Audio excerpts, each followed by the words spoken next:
சாக்கடையிலிருந்து ஒரு அற்புதமான பூ மலரை அல்லாஹு தஆலா உதிக்க செய்தான். அதே போல அவர்கள் திருமணம் முடித்திருந்த மனைவியின் பெயர் ஜமீலா.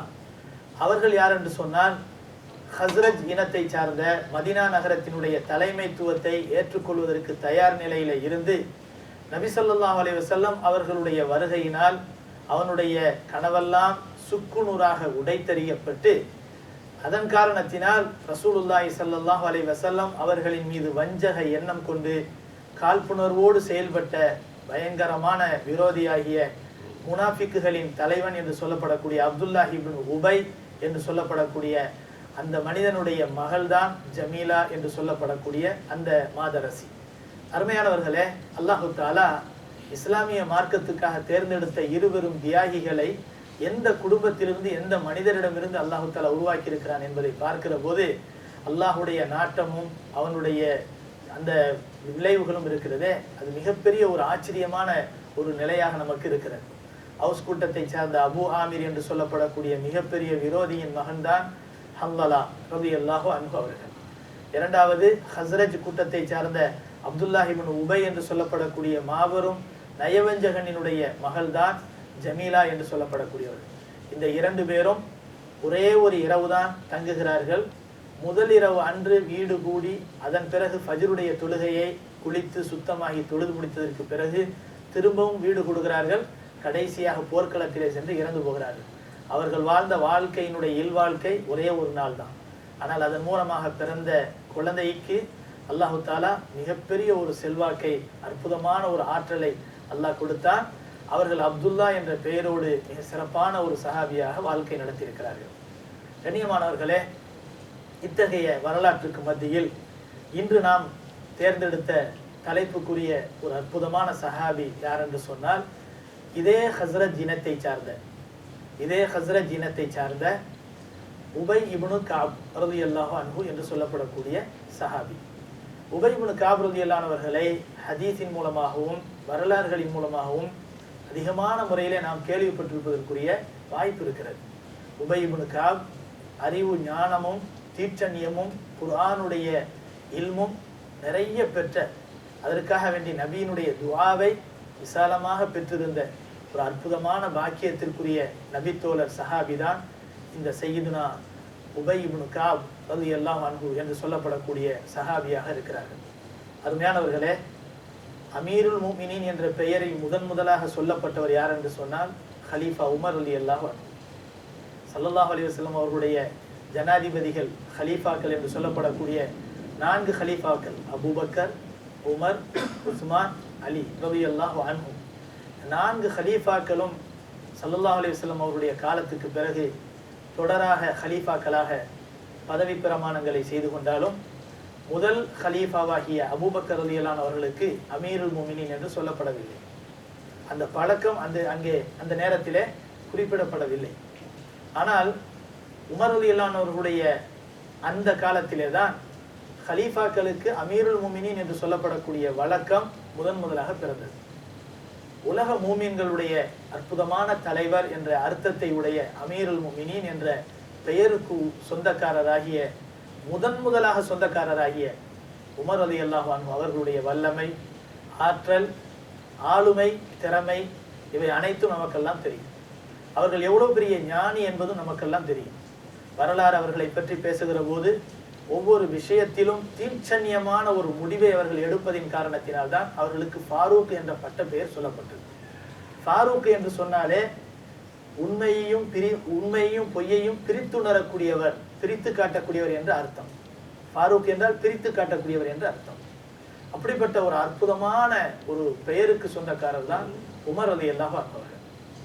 அருமையானவர்களே, இங்கே உமர் ரலியல்லாஹு அவர்களை பற்றி இப்படிப்பட்ட ஒரு அறிமுகத்தை சொல்வதற்கு காரணம் என்னவென்றால், இந்த உமர் சத்தியத்தையும் அசத்தியத்தையும் பிரித்து சொல்லக்கூடிய, பிரித்து காட்டக்கூடிய ஒரு வல்லமை மிகுந்த, அறிவு ஞானம் மிகுந்த, ஆற்றலுக்குரிய உமர் ரலியல்லாஹு அன்ஹு அவர்கள் ஒரு மனிதருடைய திறமையை எடை போடுகிறார்கள் என்றால் அவர் எப்பேற்பட்டவராக இருப்பார்? இவர் சரியான ஒரு மனிதர், இவர் ஒரு உண்மையான மனிதர் என்றெல்லாம் ஒரு மனிதரை இனம் காட்டுகிறார்கள், அவருடைய திறமையை எடை போடுகிறார்கள் என்றால் அவர்கள் அந்த அதாவது உமர் ரலியல்லாஹு அவர்களால் அடையாளம் காட்டப்பட்ட அந்த மனிதர் எப்பேற்பட்ட ஒரு உயர்ந்த ஞானத்திற்குரியவராக இருப்பார் என்பதை நாம் சற்று சிந்தித்து பார்க்க வேண்டும். ஏன் இதை சொல்கிறோம் என்றால், இத்தகைய அற்புதமான உமரினுடைய நாவிலிருந்து இந்த உபய் இப்னு கஅப் எப்படி அடைமொழி சொல்லி அழைக்கப்பட்டார்கள் என்றால், சையீதுல் முஸ்லிமீன், முஸ்லிம் சமூக மக்களின் மாபெரும் தலைவர் என்பது இதனுடைய அர்த்தம். இந்த பெயரை உமர் ரலியல்லாஹு அவர்கள் வேறு யாருக்கும் கொடுக்கவில்லை. பிலால் ரலியல்லாஹு அவர்கள் சாதாரண மனிதர், சாதாரண ஒரு அடிமை என்று அந்த காலத்திலே சொல்லப்பட்டவர்கள். ஆனால் இஸ்லாமிய மார்க்கத்தை ஏற்றுக்கொண்டதற்கு பிறகு அவர்களுக்கு கிடைத்த பெருமையே வேறு. எந்த அளவிற்கு அவர்களுக்கு பெருமை கிடைத்தது என்றால், அந்த பிலால் ரலியல்லாஹு அன்ஹு அவர்கள் கருப்பு அடிமை என்பதாக, தீண்டத்தகாதவராக ஒதுக்கப்பட்டிருந்த அந்த காலகட்டத்திலே ஸல்லல்லாஹு அலைஹி வஸல்லம் அவர்களுடைய தோழர் என்ற அற்புதமான பெயருக்கு சொந்தக்காரராக ஆனதற்கு பிறகு ஃபத்ஹே மக்காவினுடைய சமயத்தில் காபாவினுடைய உச்சியில் ஏறி அல்லாஹு அக்பர் என்று தக்பீர் சொல்லக்கூடிய ஒரு அற்புதமான பெருமைக்குரியவர் யார் என்றால் இந்த பிலால். முதலாக ஃபத்ஹே மக்கா வெற்றி கொள்ளப்படுகிறது. நபி அவர்கள் என்ன செஞ்சாங்க தெரியுமா? அல்லாஹ்வுடைய வல்லமையை நிரூபிக்கும் வகையில் காபாவின் மீது ஏறுங்கள் என்று சொன்னார்கள். இந்த பாக்கியம் வேற யாருக்குமே இல்லை. காபாவின் மீது ஏறுங்கள் என்று சொன்னார்கள். பிலால் ரலியல்லாஹு அவர்கள் காபாவினுடைய உச்சியிலே ஏறி வாங்க சொன்னார்கள். காபாவினுடைய உச்சியிலே வாங்க சொல்லக்கூடிய பெருமை வேற யாருக்கும் கிடைச்சிருக்காது. அந்த ஃபத்ஹே மக்காவினுடைய அடையாளத்தை மக்களுக்கெல்லாம் சொல்வதற்காகத்தான் முதலாக காபாவினுடைய உச்சியிலே வாங்க சொல்லப்பட்டது. அதை யார் நிகழ்த்தியது? இந்த பிலால். ஆனால் முந்தைய காலத்திலே இந்த பிலாலுக்கு கிடைத்திருக்கக்கூடிய இழிவு கேவலம் எப்பேற்பட்டது, இஸ்லாமிய மார்க்கத்தை ஏற்றுக்கொண்டதற்கு பிறகு அந்த பிலாலுக்கு கிடைத்த பெருமை எப்பேற்பட்டது என்பதை நாம் பார்க்கிற போது உண்மையிலே இஸ்லாம் மிக சாதாரணமானவர்களையும் தன்னுடைய வசீகரத்தினால் உயர்ந்தவர்களாக மாற்றக்கூடிய ஒரு அற்புதமான பெருமைக்குரிய மார்க்கம்தான் இந்த இஸ்லாம். அருமையானவர்களே, அந்த பிலாலை உமர் ரலியல்லாஹு அவர்கள் சொல்வார்கள், சையிதுனா, எங்கள் தலைவரே அப்படின்னு சொல்லுவாங்க. எங்கள் தலைவரே அப்படின்னு சொல்லுவாங்க. ஸல்லல்லாஹு அலைஹி வஸல்லம் அவர்களுடைய அந்த தோழர்கள் எப்படி சாதாரண மனிதர்களை உயர்ந்த மனிதர்களை அழைச்சாங்க பாருங்க. உமர் ரலியல்லாஹு தன்னுடைய தகுதியை வேற முற்காலத்திலும். அப்பேற்பட்ட உமர் ரலியல்லாஹு அவர்கள் இஸ்லாமிய மார்க்கத்துக்கு பிறகு சாதாரண அடித்தளத்திலே இருந்தவர் என்பதாக கருதப்பட்ட பிலாலை பார்த்து எப்படி சொன்னார்கள்? சையிதுனா, ஹாதா சையிதுனா, இவர்கள் எங்களுடைய தலைவர் என்று சொன்னார்கள். இந்த ஒரு வார்த்தையே போதும், இஸ்லாம் எப்பேற்பட்ட ஒரு அற்புதமான ஒரு உயர்வை மக்களுக்கு தந்திருக்கிறது, ஏற்றத்தாழ்வற்ற சமத்துவத்தை தந்திருக்கிறது என்பதற்கு ஒரு பெரிய எடுத்துக்காட்டு. அத்தகைய உமர் பிலாலை போன்ற மனிதர்களை சையிதுனா என்று சொல்லியிருக்கிறார்கள், தன் பக்கமாக மட்டும்தான் நினைத்திருக்கிறார்கள். ஆனால் உபய் இப்னு கஅபை பார்த்து எப்படி சொன்னார்கள்? சையீதுல் முஸ்லிமீன், முஸ்லிம்களின் மாபெரும் தலைவர், முஸ்லிம்கள் அனைவரின் மாபெரும் தலைவர். அந்த வார்த்தை இன்னைக்கு இங்கே அமர்ந்திருக்கக்கூடிய நமக்கும் தலைவர் என்ற ஒரு கருத்தை சுட்டி காட்டுகிறது. அருமையானவர்களே, அப்பேற்பட்ட ஒரு அடைமொழிக்கு உரித்தான ஒரு அற்புதமான ஒரு சிறப்புக்குரிய சஹாபி தான் இந்த உபய் இப்னு கஅப் ரலியல்லாஹு அன்ஹு என்று சொல்லப்படக்கூடிய சஹாபியாக இருக்கிறார்கள். ஸல்லல்லாஹு அலைஹி வஸல்லம் அவர்களை கரம் பற்றி இஸ்லாமிய மார்க்கத்தை ஏற்றுக்கொண்ட காலம் எப்போது என்று சொன்னால், உபய் இப்னு கஅப் ரலியல்லாஹு அன்ஹு, நாம கடந்த சில வாரங்களாக சொல்லிக் கொண்டிருக்கக்கூடிய சஹாபாக்களுடைய வரலாறுகள் எல்லாம் இந்த அக்கபாவை ஒட்டி தான் வருகிறது. அக்கபானா என்ன? நபி ஸல்லல்லாஹு அலைஹி வஸல்லம் அவர்களை மினாவிலே சந்தித்து 12 பேர் முதலாக சந்தித்தார்கள்.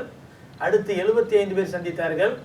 அந்த கூட்டத்திலே இந்த உபய் இப்னு கஅப் இருந்தார். இந்த முஸாப் இப்னு உமைர் ரலியல்லாஹு அன்ஹுடைய முயற்சியினால் இஸ்லாமிய மார்க்கத்தை ஏற்றுக்கொண்டு இரண்டாவது அக்கபாவை நோக்கி சென்ற சஹாபாக்களிலே இந்த உபய் இப்னு கஅப் ரலியல்லாஹு அன்ஹு அவர்களும் ஒரு முக்கியமான இடத்தை வகித்தார்கள் என்பது இவர்களுக்கு கிடைத்திருக்கக்கூடிய ஒரு தனிச்சிறப்பு. காரணம் என்ன? ஸல்லல்லாஹு அலைஹி வஸல்லம் அவர்கள் யஸ்ரிப் என்ற நகரத்திலே நுழைவதற்கு முன்பாக மதீனத்துல் முனவ்வரா யஸ்ரிபாக இருந்த காலம், மதீனாவாக மாறவில்லை. அப்பேற்பட்ட ஒரு கொடுமை மிகுந்த பிரிவினைக்குரிய இருள் படர்ந்த காலத்திலே உபய் இப்னு கஅப் போன்றவர்கள் எல்லாம் சுடர் நட்சத்திரங்களாக பிரகாசிக்க ஆரம்பித்தார்கள். ஆனால் நபி அவர்களுடைய வரவு அந்த மதீனா நகரத்திற்குள்ளே வரவில்லை. இன்னும் அந்த யஸ்ரிப் மதீனா முனவராவாக மாறவில்லை, பிரகாசிக்க ஆரம்பிக்கவில்லை. இன்னும் பகைமையிலே தான் வண்டி கிடக்கிறது, இருள் சூழ்ந்து கிடக்கிறது. அந்த இருளுக்குள்ளும் ஒளியாக பிரகாசித்தார்கள் என்றால் நிச்சயமாக அல்லாஹ் இவர்களுக்கு கொடுத்திருக்கக்கூடிய மாபெரும் பாக்கியம் தான். இவர்களும் சாபிகூனல் அவ்வலூன் என்ற எழுச்சி மிகுந்த ஒரு அற்புதமான பெயருக்கு சொந்தக்காரர்கள் என்பதை நாம் விளங்க வேண்டும். இதுவும் இவர்களுக்கு கிடைத்திருக்கக்கூடிய ஒரு அற்புதமான சிறப்பாகும். கண்ணியமானவர்களே, உபய் இப்னு கஅப் ரலியல்லாஹு அன்ஹு அவருடைய தந்தையின் பெயர் கஅப். இவர்கள் ஹஸ்ரஜ் இனத்தை சேர்ந்தவர்கள். இவர்கள் எப்பேற்பட்ட ஒரு சிறப்புக்குரியவர்கள் என்றால், குர்ஆனுக்கும் இவர்களுக்கும் பெரிய தொடர்பு இருக்கிறது. குர்ஆனுக்கும் இவர்களுக்கும் ஒரு பெரிய தொடர்பு இருக்கிறது. ஒரு முறை ரசூலுல்லாஹி ஸல்லல்லாஹு அலைஹி வஸல்லம் அவர்கள் மஸ்ஜிது நபவிக்குள்ளே நுழைகிறார்கள். அப்போது உபய் இப்னு கஅப் ரலியல்லாஹு அன்ஹு அவர்கள் தொழுது கொண்டிருக்கிறார்கள். அது ஃபர்லான தொழுகையினுடைய நேரம் இல்லை, அது லுஹாவுடைய நேரமாக இருக்கலாம், அல்லது அந்த நடுப்பகலினுடைய நேரம். ஸல்லல்லாஹு அலைஹி வஸல்லம் அவர்கள் பள்ளிவாசலிலே நுழைகிறார்கள். அப்போது உபய் இப்னு கஅப் ரலியல்லாஹு அன்ஹு அவர்கள் தொழுது கொண்டிருக்கிறார்கள். தொழுது கொண்டிருப்பதை நபி அவர்கள் பார்த்தார்கள். ஆனால் நபி அவர்கள் சொன்னார்கள், யா அபல் முந்திர் அப்படின்னு கூப்பிட்டாங்க. யா அபல் முந்திர் அப்படின்னு கூப்பிட்டாங்க. உடனே அவங்க பதில் சொல்லலை. காரணம் என்ன? தொழுது கொண்டிருந்தார்கள். தொழுது கொண்டிருக்கும் போது பதில் சொல்லக்கூடாது அப்படிங்கிற எண்ணத்துல தொழுகை என்ன செய்யறாங்க? தொடருகிறார்கள், கண்டினியூ பண்ணுகிறார்கள். தொழுகையில் இருக்கும்போது பதில் சொல்லலை. ஸல்லல்லாஹு அலைஹி வஸல்லம் அவர்கள் இரண்டாவது கூப்பிடுறாங்க. இரண்டாவதும் பதில் சொல்லவில்லை. மூன்றாவதும் அழைக்கிறார்கள். மூன்றாவதும் பதில் சொல்லவில்லை. பேசாமல் இருந்து விடுகிறார்கள். அவசர அவசரமாக தொழுகையை முடித்துக்கொண்டு ரசூலுல்லாஹி ஸல்லல்லாஹு அலைஹி வஸல்லம் அவர்களின் சமூகத்திற்கு வந்து, யா ரசூலுல்லாஹ் வ அலைக்குமுஸ் ஸலாம் யா ரசூலுல்லாஹ், தாங்கள் என்னை அழைத்தீர்கள், நான் பதில் அளிக்க முடியவில்லை. நபி ஸல்லல்லாஹு அலைஹி வஸல்லம் கேட்டார்கள், உபையே, நான் உன்னை இவ்வளவு நேரம் கூப்பிட்டனே என்று கேட்கல, ஏன் என்னுடைய அழைப்புக்கு பதில் சொல்லவில்லை? தொழுதுகிட்டு இருந்தேன் யா ரசூலுல்லாஹ் என்று சொன்னார்கள். உடனே நபி ஸல்லல்லாஹு அலைஹி வஸல்லம் சொன்னார்கள், அல்லாஹ் தஆலா குர்ஆனிலே யா அய்யுஹல்லதீன ஆமனு ஸ்தஜீபு லில்லாஹி வலிர் ரசூலி இதா தஆக்கும் லிமா யுஹ்யீக்கும் என்ற ஒரு வசனத்தை அல்லாஹ் சொல்கிறானே, உங்களுக்கு தெரியாதான்னு கேட்டாங்க. இந்த வசனத்தினுடைய அர்த்தம் என்ன? யா அய்யுஹல்லதீன ஆமனு, விசுவாசிகளே, இஸ்தஜீபு லில்லாஹி, அல்லாஹுக்கும், வலிர் ரசூலி, ரசூலுக்கும் பதில் கொடுங்கள். யா அய்யுஹல்லதீன ஆமனு இஸ்தஜீபு லில்லாஹி வலிர் ரசூலி, அல்லாஹ்வுக்கும் ரசூலுக்கும் நீங்கள் பதில் தாருங்கள். எப்போ? இதா தஆக்கும், உங்களை அவர்கள் அழைத்தால். உங்களை அவர்கள் அழைத்தால் நீங்கள் அவர்களுக்கு பதில் கொடுங்கள் என்று அல்லாஹ் தஆலா சொல்கிறானே. தொழுது கொண்டிருந்தாலும் நான் அழைத்தால் நீங்கள் பதில் சொல்ல வேண்டும். நான் அழைத்தால் பதில் சொல்ல வேண்டும். இப்பவும் சரி, ஃபர்லான தொழுகையை தவிர்த்து நம்முடைய பெற்றோர்கள் நாம் நஃபிலோ சுன்னத்தோ தொழுது கொண்டிருக்கும் போது அழைத்தால் அவருடைய அழைப்புக்கு பதில் கொடுக்கணும். தொழுவாம இருக்கும் போதே பதில் கொடுக்கறது நம்ம. அவர் அப்படித்தான் கத்திக்கிட்டு இருப்பார், இப்படிங்கிற நிலைமை வந்துருச்சு. அவர் அப்படித்தான் வயசு போக போக எப்பா சும்மா கூப்பிட்டுக்கிட்டே இருப்பான். அருமையானவர்களே, பொதுவாக வயது ஏறுகிறது என்றால் அவர்கள் சிறு பிள்ளையா போறாங்கன்னு அர்த்தம். என்றும் 16 சொல்லுங்க, என்ன உங்களுக்கு என்ன இளமை திரும்புதான்னு கேட்பாங்க சில பேரை பார்த்து. போக போக அழகு வந்துகிட்டே இருக்கு, இளமை திரும்புதான். வயோதிகர்களை பொறுத்தவரை, முதுமையை அடைந்தவர்களை பொறுத்தவரை இளமை திரும்பதான் செய்யுது. அந்த இளமை எந்த அளவுக்கு திரும்புதுன்னு சொன்னா, கை குழந்தையாக நாம் இருக்கும்போது தத்தி தத்தி நடந்தோமே அந்த பருவத்தை நோக்கி அவர்கள் நடக்கிறார்கள், அதை நோக்கி திரும்புகிறார்கள். சிறுபிராயத்திலே எப்படி நம்முடைய தாயை பார்த்தும் தந்தையை பார்த்தும் ஒரே ஒரு காட்சியை காட்டி அதை பத்தி நம்ம பல கேள்வி கேட்போமோ, அந்த பெற்றோர்கள் வயது முதிர்ந்த காலத்துல இப்படித்தான் கேட்பாங்க நம்மளை பார்த்து. அதாவது அவர்களுக்கு டீ கொடுத்துருப்போம், நான் டீ குடிச்ச மாதிரி தெரியலையே அப்படின்னு சொல்லுவாங்க, மறந்துடும். இப்படிப்பட்ட ஒரு சோகமான நிலை. அந்த நேரத்தில் நமக்கு அவர்கள் நம்மை பார்த்தது எப்படி என்றால், விவரம் தெரியாத பிள்ளை, பச்சை பிள்ளை, ரசிப்பாங்க. ஒரு வார்த்தையை ஒரு தடவை சொல்ல வேண்டிய வார்த்தையை 100 தடவை சொல்லும் போது கூட நம்ம பிள்ளைய பார்த்து என்ன சொல்லுவோம்? திருப்பி சொல்லு அப்படின்னு சொல்லுவோம். அது ரசிப்போம்.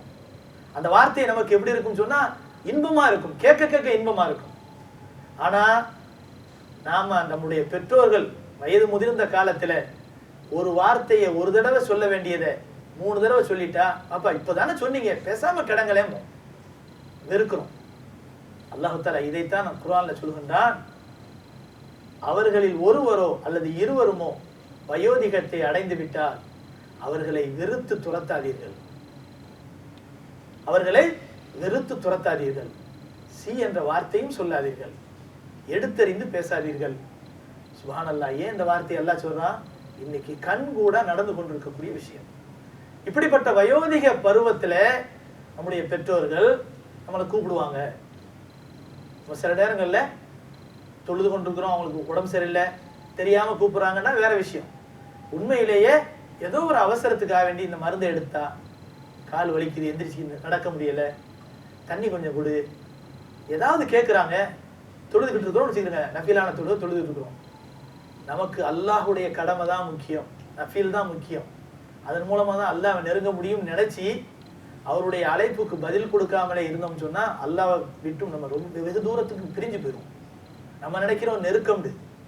ஆனா தாய் தந்தையருடைய மனதை புரிந்து கொள்ளாமல் அவருடைய அழைப்புக்கு பதில் சொல்லாமல் அவர்களை புறக்கணிப்போமேயானால் அந்த புறக்கணிப்பு அல்லாஹ்வை கோபப்படுத்தும். அதனால பெற்றோர்கள் அழைக்கும் போது நஃபிலான தொழுகையில இருந்தா கூட தொழுகையை விட்டுட்டு அவர்களுக்கு பதில் சொல்லணும். இது நம்முடைய சட்டம் சொல்லுகிறது. அதனால நம்ம அந்த சட்டத்தை எல்லாம், அதாவது ஜுரைஜினுடைய ஒரு சம்பவத்தை சொல்லும்போது கூட நம்ம சொல்லுவோம். இப்போ இதெல்லாம் ஒரு ஒழுக்கம் சார்ந்த ஒரு விஷயம். ஆனா ஸல்லல்லாஹு அலைஹி வஸல்லம் அவர்கள் இங்கே அல்லாஹ் தஆலாவுடைய வசனத்தை ஓதி காட்டுறான். அல்லாஹ் குர்ஆனிலே சொல்கிறான், நபிக்கும் அல்லாஹுக்கும் நீங்கள் பதில் கொடுங்கள் அவர்கள் உங்களை அழைத்தால். நீங்க நஃபில் தொழுகையில இருந்தாலும் நீங்க நான் அழைக்கும் போது பதில் கொடுத்துதான் ஆகணும் அப்படின்னு நபி ஸல்லல்லாஹு அலைஹி வஸல்லம் சொன்னார்கள். இங்கே நபியினுடைய தகுதியை பற்றி எங்கே சொல்லப்படுகிறது. அருமையானவர்களே, அதன் பிறகு ஸல்லல்லாஹு அலைஹி வஸல்லம் அவர்கள் உபய் இப்னு காபை பற்றி பார்த்து சொன்னார்கள், உபையே, இந்த பள்ளிவாசலை விட்டு வெளியேறுவதற்கு முன்பாக ஒரு சூறாவை பற்றி உனக்கு சொல்லித் தருகிறேன். இந்த பள்ளிவாசலை விட்டு வெளியேறுவதற்கு முன்பாக ஒரு சூறாவை பற்றி நான் உனக்கு சொல்லித் தருகிறேன். அந்த சூரா தௌராத்திலோ இஞ்சிலிலோ ஜபூரிலோ எந்த ஒரு வேதத்திலும் இறக்கப்படாத அளவுக்கு ஒரு உயர்ந்த அந்தஸ்துக்குரிய சூரா. அந்த சூறாவை பற்றி உனக்கு சொல்லித்தாரேன் அப்படின்னு சொன்னாங்க. ஸல்லல்லாஹு அலைஹி வஸல்லம் பின்னால மஸ்ஜிதில் அப்படி இருந்துக்கிட்டு தொழுதுட்டு வணங்கிட்டு அதுக்கப்புறம் வெளியே போறதுக்காக வேண்டி தயார் நிலையில இருக்கிறாங்க. உபய் இப்னு காப் அப்போ எங்கே தொழுகையில அவங்களுடைய சிந்தனை வரப்போகுது. முழுக்க முழுக்க அவருடைய சிந்தனை முழுவதும் எப்படி இருந்துச்சுன்னு சொன்னா, என்னுடைய நபி ஏதோ ஒரு இல்ம கத்துத்தாரேன்னு சொன்னாங்க.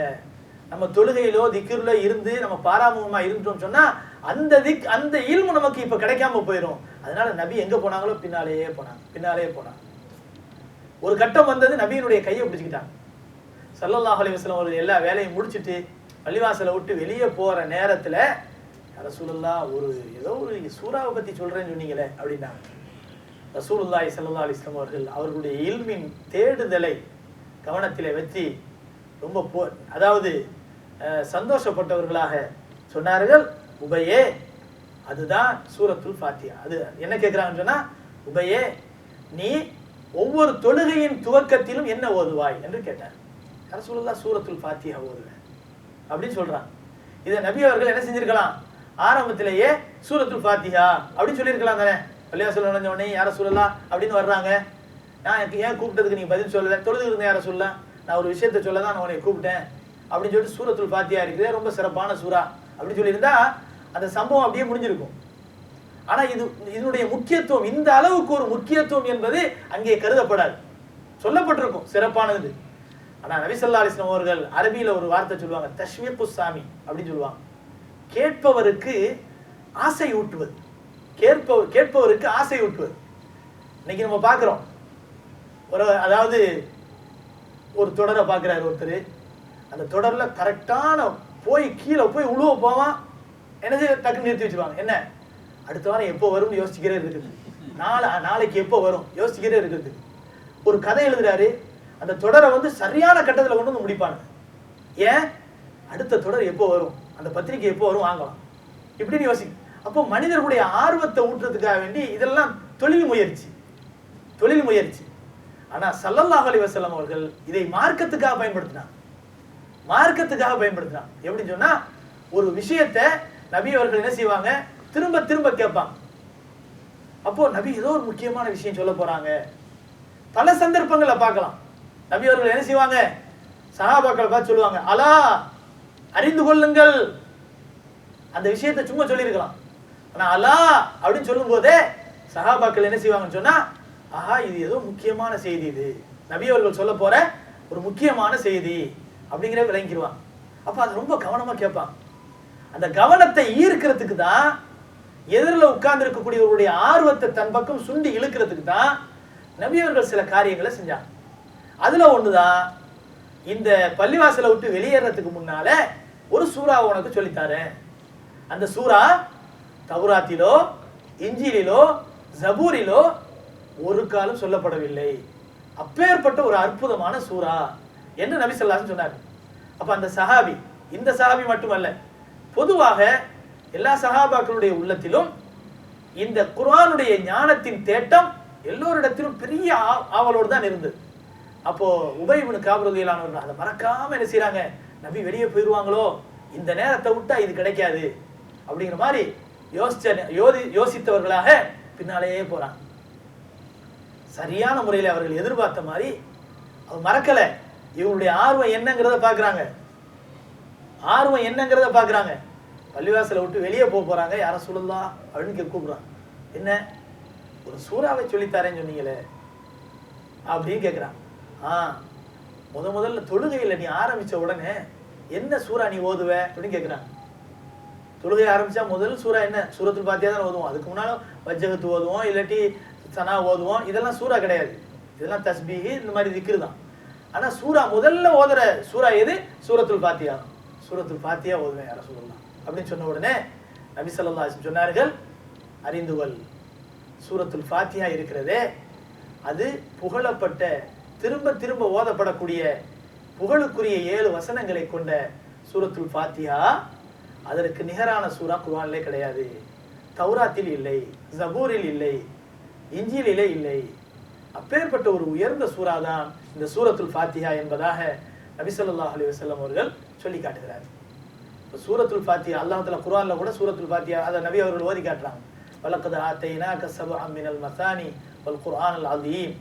நபியே, உமக்கு நாம் தந்திருக்கிறோம் திரும்ப திரும்ப ஓதப்படக்கூடிய 7 வசனங்களை கொண்ட சூரத்துல் ஃபாத்திஹாவை நாம் தந்திருக்கின்றோம். வல் குர்ஆனல் அதீம், இன்னும் குர்ஆன், மகத்தான குர்ஆனை நாம் உங்களுக்கு வழங்கி இருக்கிறோம் என்று அல்லாஹ் தஆலா சூரத்துல் ஃபாத்திஹாவை பத்தி குர்ஆன்ல சொல்லி காட்டுறான். இந்த சூரத்துல் ஃபாத்திஹாவை பத்தி நபி ஸல்லல்லாஹு அலைஹி வஸல்லம்